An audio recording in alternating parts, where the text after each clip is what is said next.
Bismillahirrohmanirrohim. Qurbonliklar masalasiga tegishli yana bir savol. Qurbonlik qiluvchi inson Zulhijja oyi kirgandan keyin qurbonlikda niyat qilsa, 10 kun hayitga qadar tirnoqlari, sochlarini olishligi hukmi joizmi yo'qmi? Bu to'g'risida Imom Muslimda hadis kelgan. Ummu Salama radhiyallohu anhudan Rasululloh sallallohu alayhi vasallam aytganlarki: "İza dakhala al-ashrul awwal min Zulhijja wa arada ahadukum an yudahiya fala ya'khudh min sha'rihi wa bishratihi shay'a." Aw kama qala sallallohu alayhi vasallam. Agar Zulhijja oyining avvalgi 10 kunligi kirsa, birlaring qurbonlik qilish niyatida bo'lsa, sochidan ham va badanidan ham biror tuk va tirnoqlarini olmasin. Sochidan ham, badanidan ham biror tuk va tirnoqlarini olmasin deganlar. Mana hadisga binoan sunnat bo'ladi. Qurbonlik qilaman degan inson xuddiki hajdagi ihromda yurgan insonga o'xshab, Zulhijja oyining avvalgi 10 kunligi kirgandan keyin to o'sha qurbonlikni so'ygunga qadar sochi va badanidagi tuklar va tirnoqlarini va mo'ylab shunga o'xshagan tuklari ham olinmaydi. Bu yuqoridagi hadisga binoan. Ikkinchi masala, qurbonlik qilinadigan hayvondagi ayblar. Qanday ayblar bo'lishligi hayvonda qurbonlikni man qiladi. Bu to'g'risida ham hadis kelgan. Arba'un la tujzi'u min al-adahi. 4 ta aybi bor hayvon qurbonlikka o'tmaydi deganlar. Birinchisi, al-awra'ul bayyinu awruha. Agar hayvonning ko'zida g'ilaylik bo'lsa, ko'zi g'ilay yoki ko'zi ko'r, al-bayyinu awruha degani aniq ko'zi ko'r yoki aniq ko'zi bir g'ilay, ko'zida bir aybi bor. Anaqa hayvon qurbonlikka o'tmaydi. Ikkinchisi, wal maridatul bayyinu maraduha. Aniq kasal bo'lgan kasal hayvon. Ya'ni bir qarashdayoq kasalligi bilinadiganidek bir kasal hayvon. Har qanaqa kasal bilan kasal bo'lgan hayvon. Mana bu ham qurbonlikka o'tmaydi. Masalan, ba'zi hayvonlar qo'tir bo'ladi. Bir qaragandayoq odam jirkanadi. Yoki ba'zi hayvonlar shunaqangi boshqa bir kasalliklar bilan kasallangan bo'ladi. Vabo tegan masalan boshqa bir qarashda bilinadi.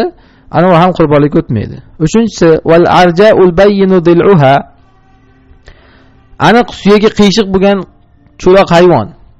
Ya'ni masalan oyog'i qiyshiq, qo'li qiyshiq yoki umurtqasi qiyshiq yoki kallasi qiyshiq yurganda hayvonlar orasida masalan to'g'ri yura olmaydi. O'ynab yuradi, masalan sakrab yuradi, qiyshiq. Ana bu yoki singan oyoq qo'li bir joyi. Mana bu hayvon ham qurbonlikka o'tmaydi. To'rtinchisi, wal kasiratul lati la tanqi. Eligi yo'q bo'lgan hayvon, ozg'in hayvon. Ya'ni nihoyatda ozg'in. Qassob bir qarashdayoq eligi yo'qligini biladi. Haligi go'sht suyagiga yopishib ketgan ozg'in hayvon.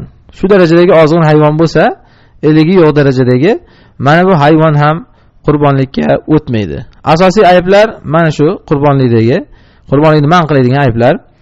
Bunga qo'shimcha ravishda ba'zi boshqa hadislarda ham kelgan.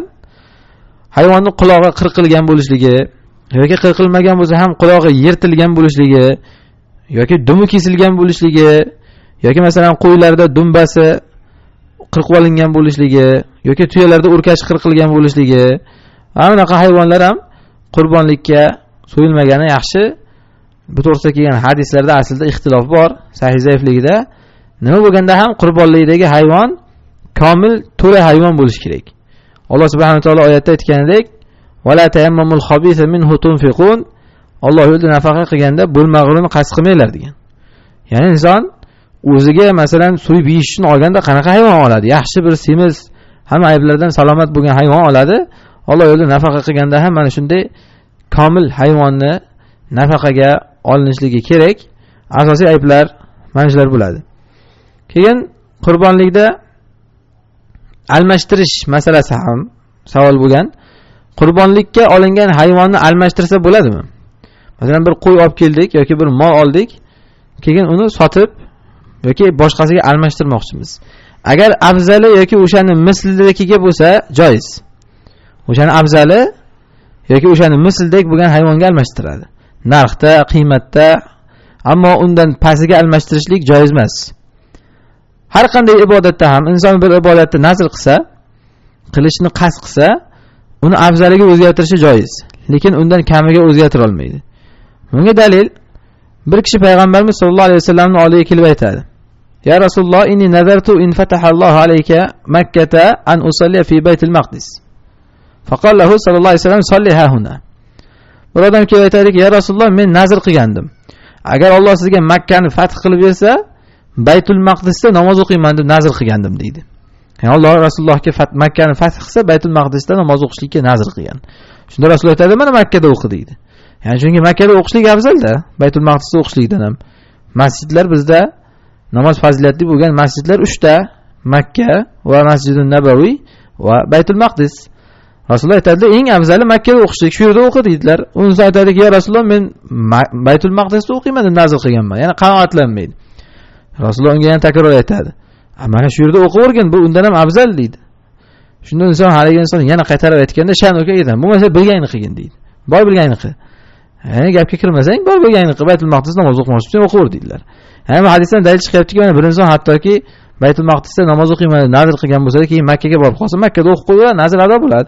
Xuddi shunday bizning masalamizda ham hozir bitta qo'yni yoki molni qurbonlikka olgan bo'lsa, keyin undan-da yaxshirog'iga almashtirsa, bu inshaalloh joiz bo'laveradi. Allohu a'lam.